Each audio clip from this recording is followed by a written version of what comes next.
بسم اللہ الرحمن الرحیم۔ تاریخ ہندوستان کا سچا واقعہ۔ عہد مغلیہ سلطنت، سلطان اورنگزیب عالمگیر۔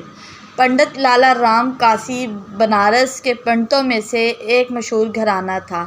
اطراف ہند سے یاتریوں کی بہت بڑی تعداد پنڈت کے گھر میں ہر وقت جمع رہتی تھی۔ ادھیڑ عمر میں پنڈت لالہ رام کاسی کے ہاں پہلی اولاد لڑکی کی صورت میں پیدا ہوئی۔ بچی کیا تھی کہ حسن کی دیوی تھی۔ پنڈت لالہ رام نے اپنی بچی کا نام شنکلا رکھا۔ شنکلا نے 14 سال کی عمر میں ہندو مذہب کی تعلیمات کی تمام کتابیں مکمل پڑھ لیں۔ حسن کی پری پیکر ہونے کے ساتھ ساتھ شنکلا دیوی عقل و فہم کی بھی مہارانی تھی۔ وہ صبح صبح جب گنگا اشنان کے لیے نکلتی تھی تو دیکھنے والوں کی بھیڑ لگ جاتی۔ مجال ہے کہ شنکلا دیوی حیا کی وجہ سے آنکھ اٹھا کر بھی کسی کو دیکھتی ہو۔ انہی دنوں بنارس میں ابراہیم نامی ایک شخص کو سلطنت مغلیہ کی طرف سے نیا کو طوال بنا کر بنارس بھیجا گیا۔ یہ شخص انتہا قسم کا ایک عیاش تھا۔ ہر ہفتے کسی نہ کسی خوبصورت کنواری لڑکی کو اپنے محل کی زینت بنا کر اس کی عزت خراب کرتا تھا۔ اہل بنارس اس کے ظلم و عیاشی سے تنگ آ گئے تھے، لیکن کوتوال کے سامنے بولنا گویا خود کو موت کے کنویں میں دھکیلنے تھا۔ بوڑھے کوتوال کے کارندے کوجی کتوں کی طرح بنارس کی گلیوں میں نوجوان کنواری لڑکیوں کو تاڑنے نکلا کرتے تھے۔ ایک دن ایک کارندے نے آ کر خبر دی کہ سرکار آپ بلا وجہ پریشان ہیں، اپنے بنارس میں ایک حسن کی دیوی موجود ہے، عمر میں بالغہ ہو چکی ہوں۔ سرکار، اپنے پنڈت لالہ جی کی بیٹی شنکلا کمل کے پھول کی طرح ہے، آج تک اسے کسی نے چھوا نہیں ہے۔ اپنے کارندے کی زبانی شنکلا کی حسن کی تعریف سن کر بوڑھے کوتوال کی رال ٹپکنے لگی تو فوراً اپنے کارندوں کو بھیجا کہ پنڈت جی کے حکم کریں کہ ایک ہفتے کے اندر اندر اپنی بچی کی ڈولی سجا کر ہمارے محل میں پہنچا دیں۔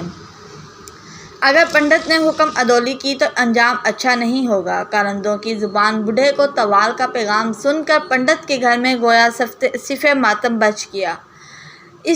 جس اکلوتی بچی کو بڑے نازوں سے پالا تھا، آج اس بچی کو اپنے ہاتھوں سے سجا کر زندہ دوزخ میں ڈالنا پڑ رہا ہے۔ بے خودی کے عالم میں پنڈت اور اس کی بیوی کا دل چاہا کہ بھاگ گنگا میں چھلانگ لگائیں اور اپنی بچی کی عزت لوٹتے دیکھنے سے پہلے ہی اپنی زندگی کی چراغ گل کر دیں۔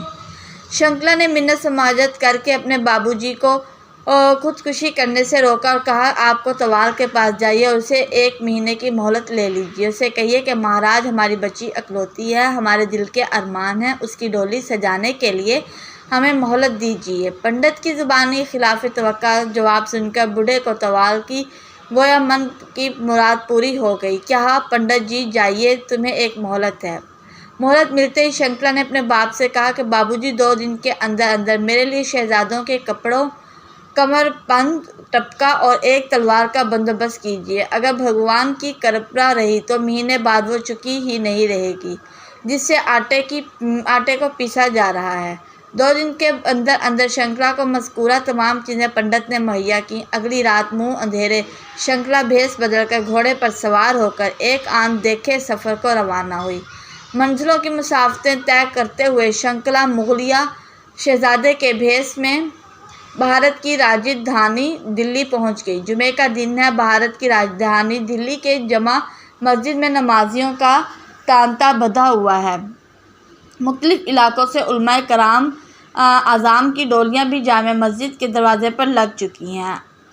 ہر ایک شخص جمعے کی ادائیگی کے لیے اپنی جیبوں کو رب کے حضور جھکانے کے لیے جامع مسجد کی فرش پر بیٹھا ہے کہ اتنے میں آواز آتی ہے، سلطان الہند بادشاہ اسلام حضرت اورنگزیب عالمگیر جمعے کی ادائیگی کے لیے جامع مسجد تشریف لا رہے ہیں۔ فرائض سنت کی ادائیگی کے بعد ایک بار پھر اعلان ہوا، سارے فریادی اپنی عرضیاں ہاتھ میں رکھے سلطان مسجد سے تشریف لا رہے ہیں۔ ایک ایک فریادی کی فریاد سنتے ہوئے سلطان جب آخری فریادی سے ملے تو وہ شہزادے کے بھیس میں شنکلا تھی۔ حقیقت شناس بادشاہ کو پہچاننے میں دیر نہ لگی کہ شہزادے کے روپ میں میرے سامنے ایک جوان خوبصورت لڑکی کھڑی ہے۔ بادشاہ نے اپنے محل کے سرا کے خادم خاص کو حکم دیا کہ اس فریادی کو ہمارے دربار میں لے آئیے، اس کی فریاد ہم سنیں گے۔ شنکلا جب سلطان کے دربار میں پہنچی تو بادشاہ کے حکم دیا کہ سارے درباری باہر چلے جائیں۔ جب پورا دربار خالی ہو چکا تو سلطان نے اپنی چادر دیتے ہوئے کہا، بیٹی بچیوں کو زیب نہیں دیتا کہ وہ شہزادوں کا روپ اختیار کر لے، کہیے کیا فریاد ہے آپ کی؟ شنکلا نے روتے روتے اپنی پوری داستان سنائی۔ داستان سنتے ہوئے سلطان کے چہرے پر ایک رنگ آئے اور دوسرا جائے۔ مکمل غم بھری داستان سننے کے بعد شنکلا نے کہا، دیالو مہاراج، اس میں برہمن ذات کی ہندو لڑکی ہوں۔ سلطان نے کہا، بیٹی جائیے اور ڈولی سجانے کی تیاری کیجیے۔